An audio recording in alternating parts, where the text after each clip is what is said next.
So, about, I would say 8 years ago, I had a thought. Actually, the idea is from high school, even, about this civilized barbarian. The initial joke was, in video games, the characters' swords keep getting bigger and bigger. So, what if there was a guy who just drug a giant sword around on wheels and threw people into it because his sword was so big he couldn't even carry it? That was the initial joke, and it was kind of the people would get sliced and they would turn into two halves of a sausage with a little bone in the middle. You know what I mean? So that was the initial idea. And then when I quit Naughty Dog, which I did for no real reason other than I just had made enough games, I thought, well, what do I want to do? I had this idea, and I thought, well, the first step is to learn writing. So Bruce Straley actually helped me a lot. He was, one of the head creatives at Naughty Dog at the time, co-created Last of Us, and he had quit too, so he was free to help me. So I would just write what I thought was a decent feature film pitch, 5, 10 pages. Got to like 10, 15 pages in the end. Wait, how many pages is this? No, like 9 pages. And I would just go back and forth with him. We'd meet once a week. He would come over and we'd hash out the story. I read Robert McKee's story and a couple other screenwriting books, which really helped. I went to a Robert McKee workshop because that's what they did. Um, Bruce and Neil at the time, who's still there. They went from being non-writers to being writers, and the way they did it is by learning about it. So I thought, okay, why don't I do that? And partly watching watching Last of Us get created from zero, watching those guys pitch a new IP and make it, I was like, oh, this is just a matter of trying to do it. And even if you don't know something, you can just learn it. So that was the initial inspiration. Worked on writing for a long time, but here was the tricky part. I know art, and I am confident in my knowing of art, meaning I may be wrong, and maybe I'm often wrong. But if I think something artistically, I trust that what I think is correct. With writing, it's not so much.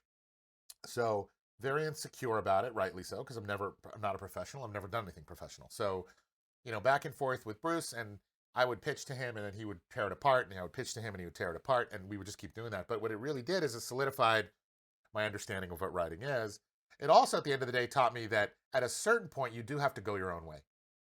You can listen to everybody up to a point, and at a certain point, you just have to decide this is good enough. And so once I decided it was good enough, I was able to get meetings to pitch to really big people, the heads of Netflix, of animation at Netflix, the heads of animation at DreamWorks, at Skydance, at Illumination.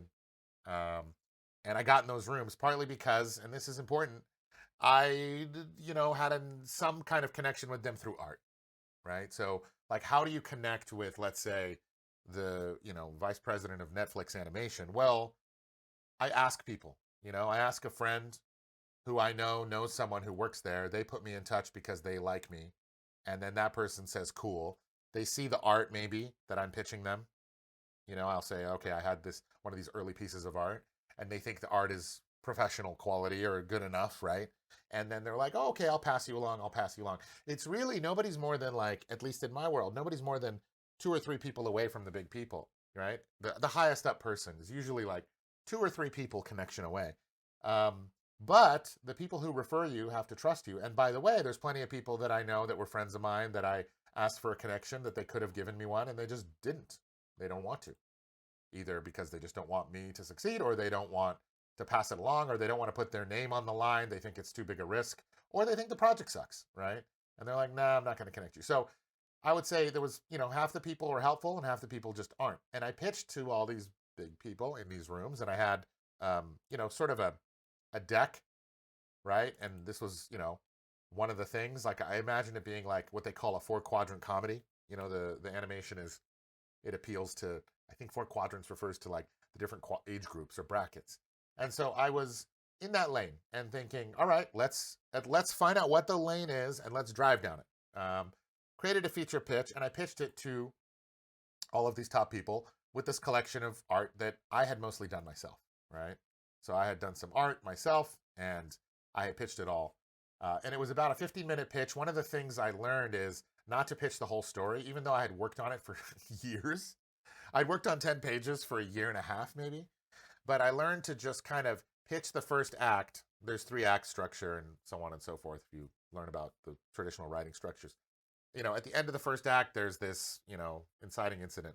And, soon after that, I learned that you want to just kind of let them fill in the gaps. You pitch with art the first act, and then you kind of step away and sort of imagine, be like, well, I have an idea of how this is going to work out. Nothing is too set in stone. And then it activates the participants, the listeners, to be like, oh, well, so far it's kind of cool. So what were you thinking for this? And then you think, well, I haven't really thought about it. I mean, I've thought about it every fucking day for a year, but no, I haven't really thought about it, but I don't know, this could be cool. I'm like, oh yeah, that could be cool. Or how about this? And you're like, oh yeah, that's all cool. So I learned in pitching, the sort of aggressive, definitive pitch of the whole damn thing is sometimes a little bit suffocating.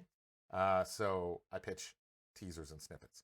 So needless to say, I got some notes to tweak a few things, one of which that, there wasn't enough female characters in there, which is true. But at the time, I was telling the stories that it was about barbarians in this world. So, but yes, I think they had great notes. And, in the end, people like, for example, Sergio Pablo, who made Klaus, like he pitched and sold Despicable Me early days. It's a different movie than the one that he probably would have made. But, Illumination, it turned into a huge franchise, and Illumination became extremely successful based on an outside pitch. But it took him another decade, right, of pitching. And he pitched tons and tons and tons and tons and tons and tons and tons of stuff. And this was my precious one baby. I pitched it. Surprise, surprise, they didn't give me $100 million and asked me to be a director. So, after that, it was like, all right, so I'm excited just to be nominated, right? It was great to be in that room. But what's next? Well, animation is famously super expensive. But I'm also famously, I wouldn't call it narcissist, but I don't know if everybody's always right about everything. And so I have a kind of life philosophy that's basically everybody's right. Listen to everyone, get all the advice you can, but also nobody knows shit. Meaning, whatever the conventions are, they could be true, but they could also partly not be true. And the reason they could not be true, and the reason there could be holes, like how on earth would I think, right, I can make an animation for a fraction of the cost of Disney or Pixar? Like, who has the hubris to possibly think that? Especially when every person you ask says 3D animation is way more expensive than 2D. It's way more expensive. How is that even possible? 2D is the way to go, especially if you're going to do something sort of talky. And you could go to the South Park level, right? South Park is a very contemporary talky show, and it's very flat in 2D. So that's what everybody said. But because I know human beings, and because I know that human beings are, what's the right word? Invested in what they're invested in already. Nobody's in the interest of defeating their own profession. So that means everyone who has a profession in any industry has incentive, high incentive, to make sure that that profession still continues to exist. So I did some concept art for later what I imagined was the tone of the show that I would want to make. And I realized that another advice that I would get from people is if you're going to make an animated short, definitely don't do talking, because lip sync is difficult. It's expensive and it's hard. So don't do talking. Don't make it 3D. Just do something 2D, probably really emotional and artsy about a child's mom dying. That's what a lot of animated shorts are, really tug on the heartstrings. And I love those too. And I have a couple ideas for those as well. But it took, surprisingly, for someone who I would say I'm pretty sure of myself, it still took me a really long time to get comfortable with the idea that why don't I just make the thing that I want to make? What do I think would be fun in animation? And for me, what would be fun in animation is not a kid's thing, because I just don't care about that as much. I think it's cool that there are kids things that exist, but it's not my passion.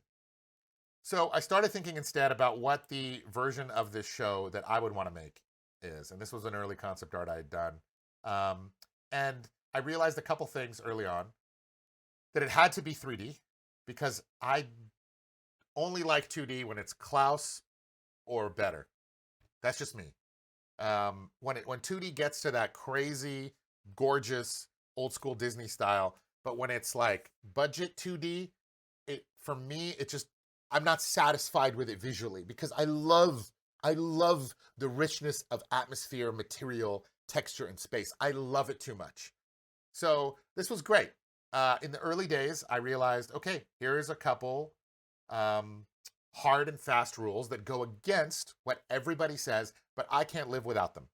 It has to be 3D. It cannot be 2D. It has to be talky because I want to fucking talk. I want to talk. I'm not doing a brooding, quiet, no talky thing. So I made a plan here. And this is a Miro board. And this is a dreams board. This is how dreams are made in the driest sense. Write and direct an animated film or TV show that appears on a streaming platform. Okay? That hasn't happened yet. But write or direct an animated film or TV show, that's already happened. There's gatekeepers. There's resources. I deleted their names here, but there's gatekeepers and resources. And so I thought about who those gatekeepers and resources are and what I was going to do and how I was going to get there. And you can see it's pretty straightforward. But it started with, okay, well, if I'm going to reinvent this or find some new way, it's going to have to start by testing everything. Because I know for a fact that everyone thinks they know how to do something, but nobody's tested the brand new Avatar helmet that just came out. No one's tested the Xsense suit or the Rococo suit and seen which, and the Perception Neuron suit and the Qualsys suit and the Qualsys, motion capture space, and tested all of them and seen which one is better for the price. Like, who does that? If you're a big company, you buy the giant mocap space. If you're a small company, nobody really knows what the hell you do. And I don't know how these suits work and where their limitations are. So what we had to do was try every single thing, or almost every single thing. But with those things on the board, those pillars on the board, which is it's got to be talky, and it's got to be 3D animated. So that was the starting point. And to think about how we're going to do it, how we're going to hire people, we're going to do a talky Christo dinner short at the beginning. It was about this dinner conversation. We're going to do a teaser. We're going to create an award-winning short. I don't care about the award-winning part. I just care that it's funny and it's something that that I have to say or that I think is fun. And then we're going to go from there. So that was the beginning.